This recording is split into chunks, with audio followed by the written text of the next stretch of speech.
Rapport à mi-parcours de la 4e législature. Je vous avoue que le travail, je les félicite pour le travail abattu. J'aimerais avoir des éclaircissements par rapport à certains points. Le point à la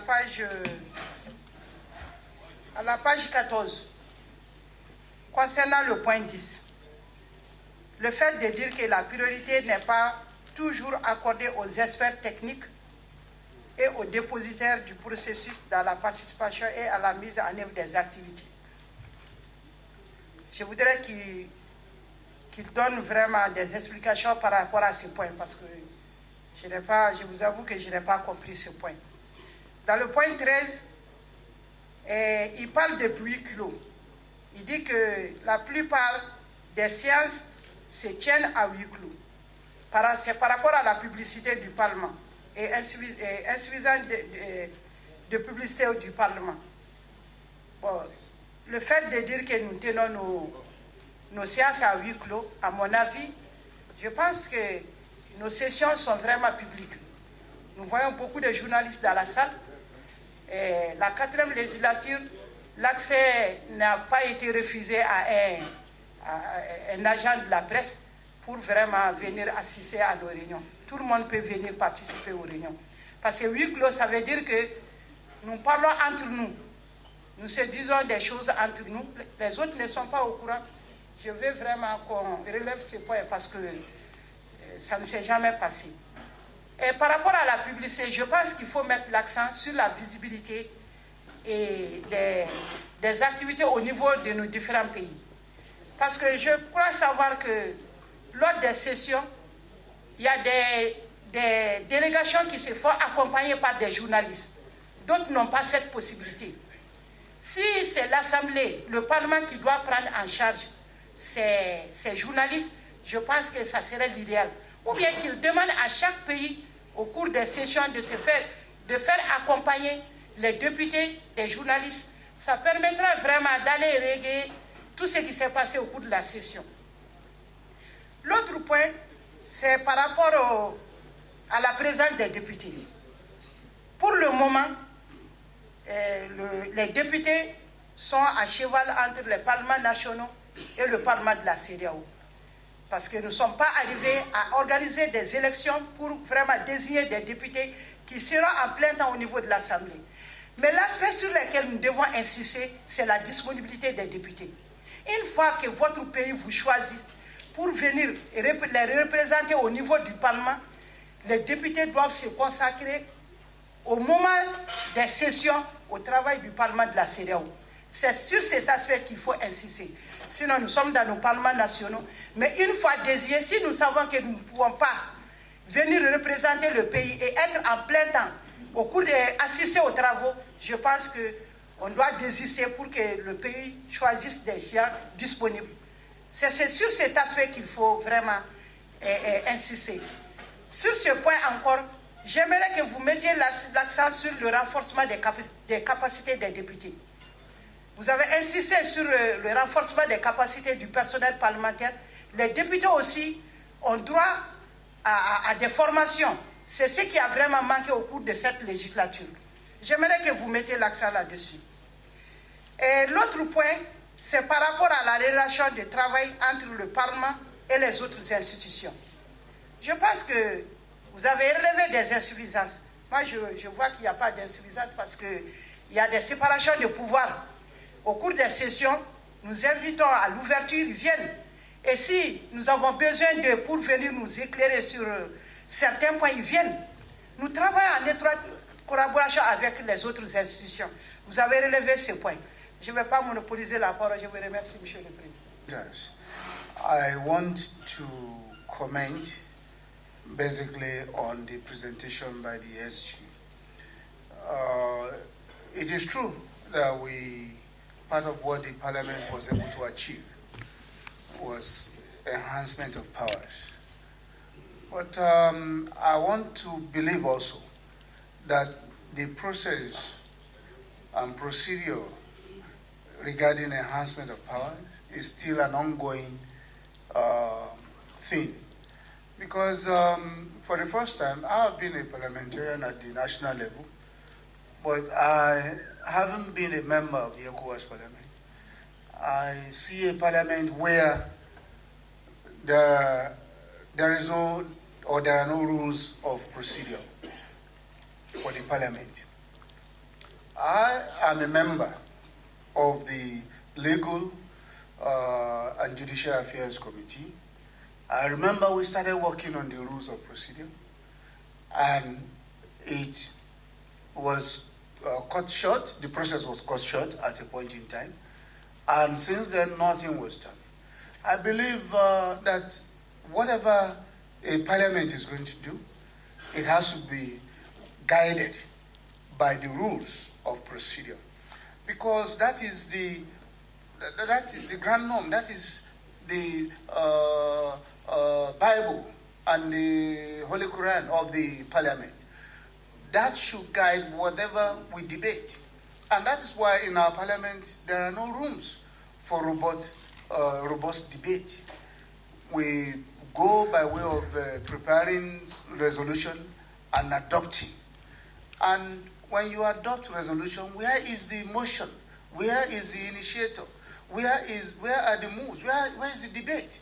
Where are the parliamentary practices known globally? So that should be part of what every parliamentarian will be given as a package on coming into the parliament and being sworn in to be a parliamentarian in ECOWAS Parliament. I want to say that it should be instructive so that the next legislature will have something that will guide their procedure and something to work with. Thank you. The spoke has taken a major point that I have noted to bring to the attention and hope that in the next legislature we would correct it. And that is the rules of procedure of the parliament. It is surprising that we have been able to hold ordinary and extraordinary sessions without rules of procedure. Strictly speaking, all our sessions are illegal. They are illegal because the Supplementary Act says that an ordinary session should be governed by the rules of procedure, and an extraordinary session should be governed by the rules of procedure. So if you don't have rules of procedure, on what basis are you holding sessions? So we've been perpetuating an illegality all this while, and I hope that we will correct it in the next legislature. Because if you look at the Supplementary Act, the rules of procedure are supposed to be adopted at the session inaugurating the legislature. That is when the rules of procedure are to be adopted. It's in the Supplementary Act. So if we want to correct it, it means that here in the Gambia, we must put together a team to at least come out with some draft rules of procedure so that when we convene the inaugural session, we have some working draft to be considered and at least adopted, and if subsequently want to amend them, then we can amend them. Otherwise, we'll be perpetuating the illegality. Secondly, the evaluation team continuously complain about the lack of information for them to even do the evaluation. We go on missions, no information, sessions, no information. The ECOWAS citizens, they don't know what we're doing, and etc. It is also because we are not complying with another very important provision of the Supplementary Act, which says that sessions should be reported verbatim in the journal. Verbatim. So, like we have in our various national legislatures, we have hazards that capture everything. So, if you want the records, you go to the Hansard and you will see everything. But if I ask for records of last session, I may not find a Hansard or a journal that captures verbatim the debates that took place. Even if that were available, it would probably be one person's voice that you will be able to hear from it. But it should be there. And our citizens should not have to come to Abuja to even know what is happening, because the same Supplementary Act says that summary report should be reported in the national gazettes of every member state. So 2 forms of reporting: the verbatim report that must be available, and summary of it published in the national gazette of every country, so that citizens of that country can easily refer. These are all things that we must do. And then thirdly, Mr. Speaker, we also have a problem of just not exercising powers that have been given to us. We've been given a lot of powers in the Supplementary Act. Powers to hold all the institutions accountable. Indeed, Mr. Speaker, every act that is to be approved by the authority of heads of state has to be submitted first to us as a parliament by the agency that is originating the act. And this parliament is required to express an opinion, either amending or approving it, before it is submitted to the Council of Ministers to approve and then recommend to the authority of heads of states to now pass it into an act. But I've seen 1 or 2, but generally I don't think that the various agencies think that we are the starting point for everything that they initiate. It has to come to us first. It is in the Supplementary Act, and they are bound by the Supplementary Act. So I hear him talk about the poor coordination and the relationship between the legislature and the various institutions of ECOWAS. That is because people are not respecting the basic procedures that have been outlined in the Supplementary Act. That no agency can start anything without having brought it to us. We will consider, amend, recommend, then they will now submit it to Council of Ministers, who will then recommend to Authority of Heads of States, who will then authorize it and budget for it to be implemented. That way, we can then call them back through questioning, because the Supplementary Act also provides for us to question them. Please observe your time. Yes. So that is the other issue that I think we must also address. Mr. Speaker, I have so much, but I will just put them in a document and forward them to the Secretary General. Thank you. So that he would Thank you. see how he can do, what he can do about it. Thank you. Listening to the SG, you see that we performed a lot of sessions, but I see that we did very little on the issue of following up on some of the decisions that we took, or on some of the issues that we talked about. Yesterday, during the opening ceremony, Mr. Speaker, there was a press conference, and the journalist asked our Speaker concerning the status of the single currency. And the Speaker said, to the best of his recollection, he had no idea on the status of what is happening concerning the deadline of the single currency. But I remember we had a couple of meetings on the issue of the single currency. What it says to me is, following those meetings, we may not have been able to follow up on the commission to see how far they've gone. That is one example to show that we probably need to double up on our oversight, to understand that we have meetings, we come up with resolutions, but right at the end of the meetings, we don't follow up either by the Secretariat, and as such, we come to such a forum, and our leader is not even aware of what is the status of the single currency. And I can say that beyond the single currency issue, I'm sure there are other issues that if we were to be asked today, we will not be able to say we've been following up. In other words, we need to step up on our oversight. Mr. Speaker, the next point is, when we go to session in Abuja, and we listen to country reports, what we basically do is to listen to the reports. Customarily, definitely clap for the reporters or the presenters, but we haven't been able to go through the country reports to use it as a basis for our engagement with our member states. There are a lot of issues that are raised in the country reports, and in my opinion, we have not been able to take a keen look at the country reports and see how they could form the basis for our next action points.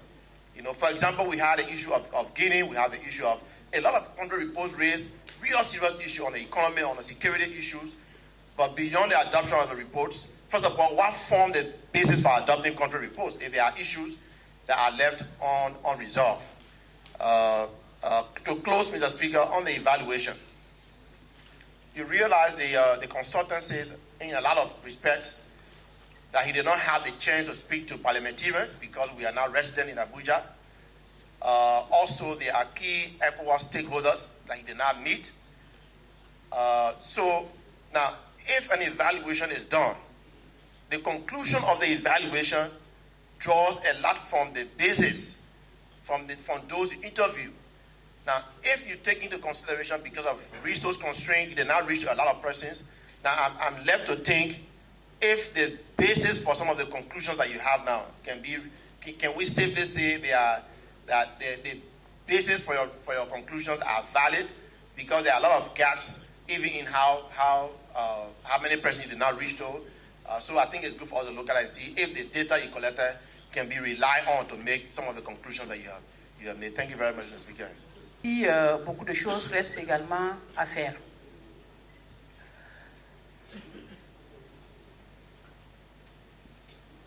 Dans le rapport d'évaluation, l'évaluateur donc a fait a relevé un certain nombre de difficultés, et je m'attendais donc à avoir des propositions, mais au finish, je n'en ai pas entendu parler. Également, je m'attendais aussi à ce que l'évaluateur nous dise qu'il a concerté les présidents de commission pour savoir ce qui a été fait par chaque commission durant les 4 années et voir quel a été l'impact, par exemple, des réunions délocalisées sur le Parlement, mais également sur les populations. Mais je n'en ai pas entendu parler également. Aussi, je reviendrai un peu sur le renforcement des capacités des parlementaires dont a parlé l'honorable Nyambali. Je pense que c'est très important. Nous venons d'horizons divers. Le seul fait même de former donc les députés en légistique, mais également en travail parlementaire, est très très important. Donc il faudrait que le Parlement en tienne compte pour la mandature à venir. Et également, je souhaiterais que le secrétaire général puisse faire mettre à la disposition des députés le rapport numérique, parce que sur support papier, il est inexploitable. Les écritures sont très très petites. Je vous remercie. Ce qu'on appelle évaluation. Qu'est-ce qu'on appelle évaluation?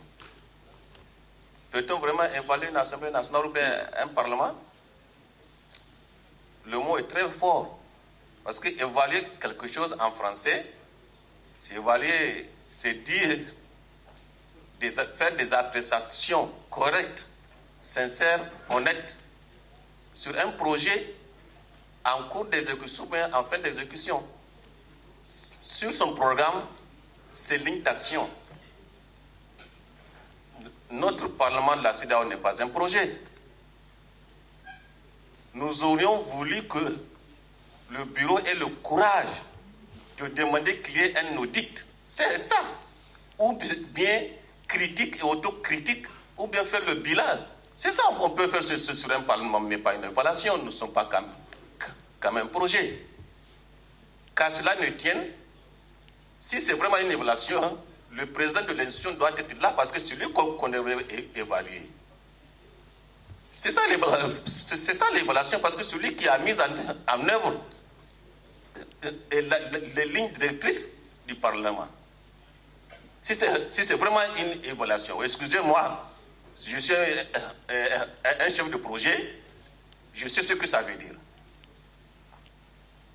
qu'à cela ne tienne, on a eu des prérogatives renforcées. Il faut dire que toutes les législatures ont fait des travaux vraiment remarquables, mais nous n'avons pas du tout profité. Monsieur le Président, c'est ça de nos prérogatives. Parce que quand on vous donne des pouvoirs, il faut que vous ayez un document, n'est-ce pas, pour exercer ce pouvoir. Nous n'avons pas toiletté notre règlement intérieur. Je l'ai dit à chaque fois, mais il y a eu un niet quelque part. Tous les parlementaires ont assisté à la cacophonie de l'adoption du budget. Parce que le règlement intérieur actuel est mieux là-dessus. Envoyer des missions, des députés en mission, c'est pas ça la réussite, hein? Je suis désolé. C'est pas ça une réussite. On a fait mission, on a fait mission. C'est pas ça une réussite. On devrait profiter, contrôler effectivement la commission et toutes les institutions de la commission dans tous les pays, savoir ce qu'ils font. Quel est le député ici de la CEDEAO qui peut dire réellement ce que la commission fait? Vous êtes dans un pays, la commission envoie quelque chose dans votre pays, toi le député de ce pays, de la CEDEAO, tu n'es même pas au courant. Moi je suis président de la commission d'indic, je ne sais absolument rien de ce qui se passe. Je vois le Parlement de la CEDEAO envoie des députés de la CEDEAO en mission sur l'indic. Moi, président de la commission, je ne suis même pas au courant. Et les députés qui portent la mission ne sont même pas membres de la commission. C'est ça que vous appelez réussite? Non. C'est ça que vous appelez évaluation. Le SG nous a dressé les activités. Ça c'est pas une évaluation. Et le deuxième présentateur, il ne connaît pas du tout le Parlement. Absolument rien du Parlement. Excusez-moi du terme, il ne connaît rien du tout du Parlement. Il n'a rien fait d'évaluation. Il a fait le couper-coller. Je suis un chef de projet, je sais ce que ça veut dire. Il y a tellement d'intellectuels, de députés ici. Je voulais que vous faites bouger les choses. La 5e législature doit s'appuyer sur l'intelligence des députés. Merci, Monsieur le Président.